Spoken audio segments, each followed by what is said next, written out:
Margin, bienvenida a Noticias de Telesur, gracias por acompañarnos.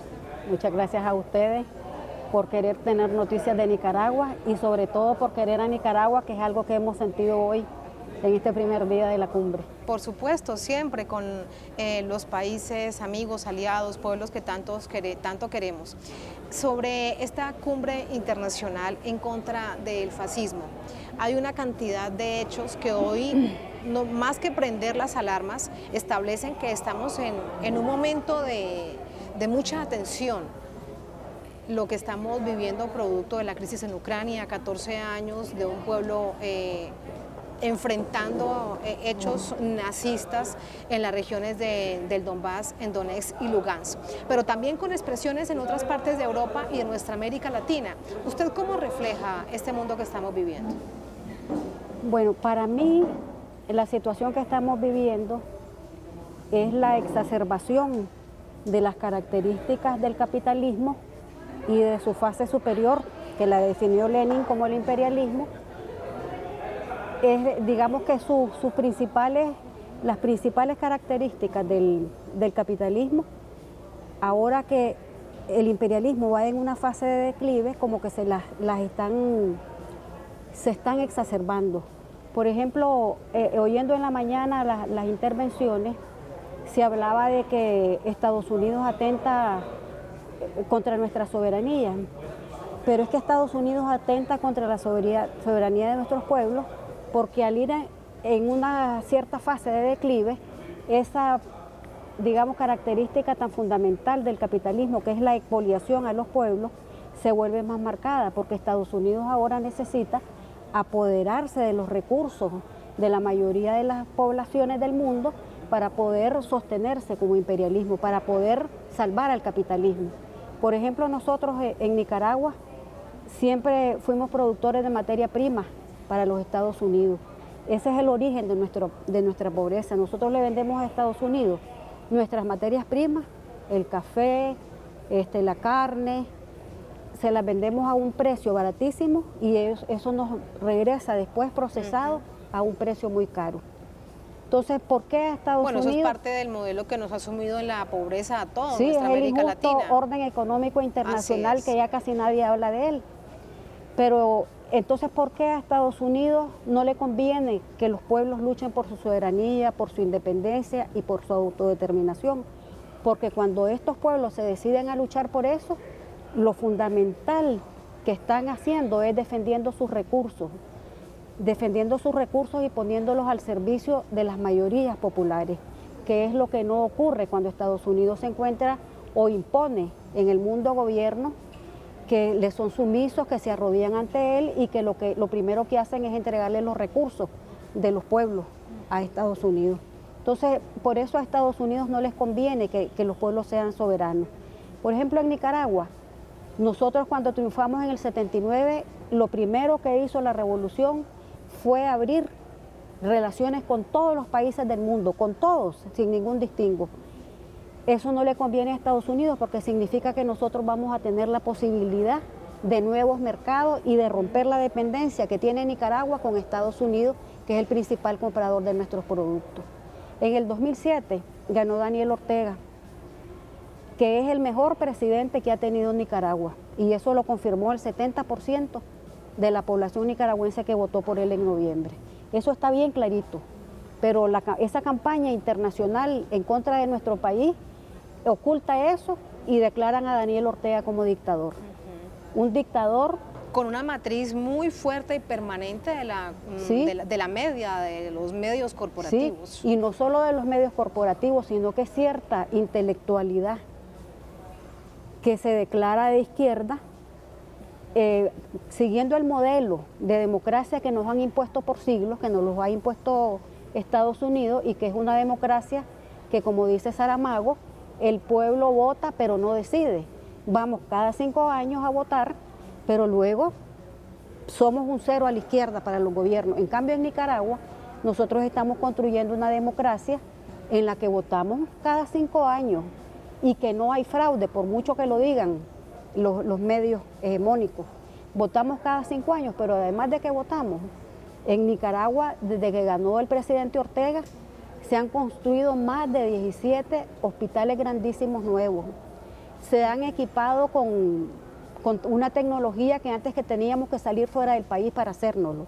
O, por ejemplo, hay comunidades alejadas en Nicaragua, como Río San Juan, que para hacerse una tomografía tenían que viajar de Río San Juan, que queda muy largo, hacia Managua porque era el único lugar. Ahora los centros de salud existen en todos los municipios. Usted nos dice esto y realmente llama la atención, Margin, porque es que de eso no se habla absolutamente nada en nuestro continente. Son noticias que usted nos está dando acerca de todo lo que hacen, en este caso, gobiernos progresistas o de izquierda, pero usted tocaba también otro punto y aquella intelectualidad que le da urticaria también de alguna manera, por expresarlo así. Venezuela, Cuba, Nicaragua y en algunos casos también Bolivia. Sí. ¿Qué daño nos estamos haciendo con respecto a eso? Cuando, de hecho, en una entrevista anterior preguntaba acerca de la necesidad de la integración con todas las diversidades, con las miradas que tengamos de ser distintos y de asumir la política también de una manera distinta, pero sin hacernos tanto daño. Bueno, es que hay una intelectualidad. Por ejemplo, en Nicaragua, que en algún momento participó de la revolución. Participaron de la revolución y el beneficio que sacaron fue que se constituyeron en personalidad, porque apoyaban a la revolución. Pero luego, después de que perdimos las elecciones, Estados Unidos tiene una estrategia que no se puede negar que ha sido bien eficaz, y es reclutar a intelectuales, periodistas, escritores famosos, los vienen reclutando desde hace años. Ese es un trabajo que yo creo que no cesa. Y de repente... Y no solamente en Nicaragua. Sí, eso, incluso yo creo que eso comenzó en Chile. Eso comenzó en Chile cuando Allende, que había una gran capa incluyendo de periodistas, de medios, que ocultaban la verdad y se dedicaban a falsificar la realidad de Chile. Eso ha ocurrido en Cuba, en Venezuela, en Nicaragua, en Bolivia y en muchas otras partes del mundo donde Estados Unidos tiene intereses económicos y geopolíticos. Y hoy mucho más, y lo percibes de esa manera, te lo pregunto, Margin, con respecto a las redes sociales, al mundo virtual, donde fácilmente puedes con un dinero convertirte en un gran influencer si tienes todo el apoyo detrás. Sí, a veces uno no se detiene a analizar noticias. Por ejemplo, en Nicaragua, cuando esta situación del golpe, porque bueno, el fascismo nosotros lo venimos viendo no de ahora, porque en Nicaragua el primer país que fue bombardeado en el mundo se llama Nicaragua. La primera bomba que tiró Estados Unidos la tiró en Ocotal durante la guerra de Sandino en 1927. Y Sandino se enfrentó no a las tropas locales, sino que se enfrentó a la marinería yanqui y Sandino los derrotó. Sandino los expulsó del país. Esa es la primera derrota que Nicaragua le propinó al imperialismo. Luego que asesinan a Sandino y que masacraron a poblaciones enteras y a muchos sandinistas que anduvieron con Sandino, Carlos Fonseca funda el Frente Sandinista de Liberación Nacional. Y pasamos más de 20 años en lucha, tuvimos 50.000 muertos y derrotamos nuevamente al imperialismo porque Somoza fue el último marín de los Estados Unidos que dejaron los yanquis ahí después que mataron a Sandino. La derrota para nosotros, cuando derrotamos a Somoza, estábamos derrotando también a los yanquis porque ellos, Somoza fue impuesto. Asesinaron a Sandino y dejaron a Somoza García como el director de la Guardia Nacional y después se convirtió en presidente. Ganamos las elecciones, triunfó la revolución en 1979 con 50.000 muertos a tuto. E inmediatamente Reagan organizó a la Guardia Somocista y creó la Contra. Y empezamos de nuevo, mi generación es sobreviviente al somocismo, a la Contra, los gobiernos neoliberales, al golpe que intentaron darnos la derecha local impulsada por Estados Unidos. Y no habían pasado ni 3 meses cuando Reagan reorganiza la Guardia y crea la contra y le da un financiamiento millonario para atacarlo. Empezó de nuevo la guerra. Es decir, el fascismo, para el caso específico de Nicaragua, nunca ha terminado. De alguna manera siempre se reinventa. Nosotros hemos vivido permanentemente en lucha contra los Estados Unidos. Nuestro enemigo principal no es la derecha local. La derecha local son operadores, son ¿no? serviles de los Estados Unidos, son los que les sirven a sus intereses. Nuestro enemigo principal, desde 1856, cuando nos impusieron un presidente, a William Walker, como presidente de Nicaragua, nosotros hemos venido en lucha contra los Estados Unidos. Por eso es que mi pueblo, del que yo me siento sumamente orgullosa, es profundamente antiimperialista. Margin, para despedirla, toda esta historia además que usted nos ha contado, que es tan importante ponerla de nuevo de presente, si es algo tan importante, jamás olvidarla para que además, como bien dicen los historiadores, no se repita. Pero estamos en un momento, así como comenzábamos esta entrevista, muy complejo. ¿Y cuál es su visión acerca de lo que debemos hacer para, de nuevo, no hay otra manera de decirlo, sino aplastar el fascismo, porque es lo que más daño le puede hacer a un pueblo y a un pueblo entero? Sí. Aquí se dijo en la mañana algo que creo yo que es fundamental. Sin el pueblo no somos nada. Tenemos que fortalecer, en primer lugar, la conciencia antiimperialista de nuestro pueblo.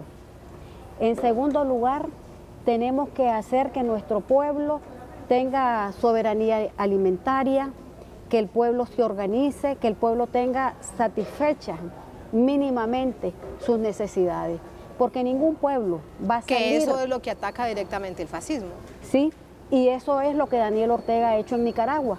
En Nicaragua, como nunca antes, se han construido miles y miles de viviendas gratuitas para gente pobre que vivían a la orilla del lago o que vivían en barrios miserables. ¿Cómo será la situación en Nicaragua?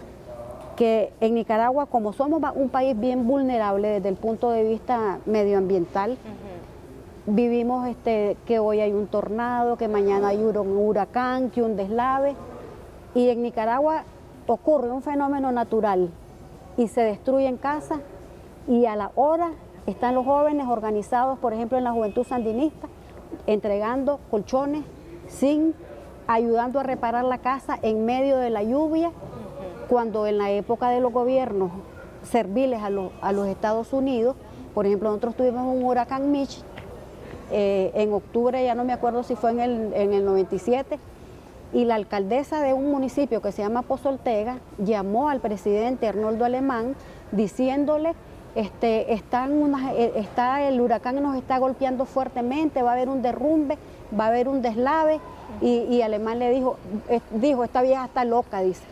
3.000 muertos nos costó. Ahora terrible. Nicaragua tiene planes de prevención, ni siquiera han llegado las lluvias cuando ya está el aviso. Todo esto entonces, Margin, lo que concluye es también la organización popular. La organización popular de base. Y tener como prioridad al pueblo. Yo siento que en Nicaragua por primera vez en nuestra historia el pueblo es el centro de las políticas públicas. Entonces es un pueblo que se está educando, se está reeducando, ya conoce, por ejemplo, lo que dijo la compañera de Rusia, todo eso en Nicaragua lo sabemos casi todo, y la gente está pendiente. ¿Por qué? Porque está educada de una manera, no solo está educada, sino que nuestra propia historia nos lleva a tener una gran sensibilidad. Pero también hablas entonces de educación política. Educación política. El pueblo de Nicaragua tiene una gran educación política. Nosotros somos... Que nos hacen mucha falta, sobre todo en este mundo de la virtualidad, de las redes. Claro que no es una cosa perfecta, pues, pero los pueblos tienen que estar informados con la verdad. El pueblo tiene que saber que estamos enfrentándonos a un poder fascista que no, es cierto que va en declive, pero siempre es poderoso. Por ejemplo,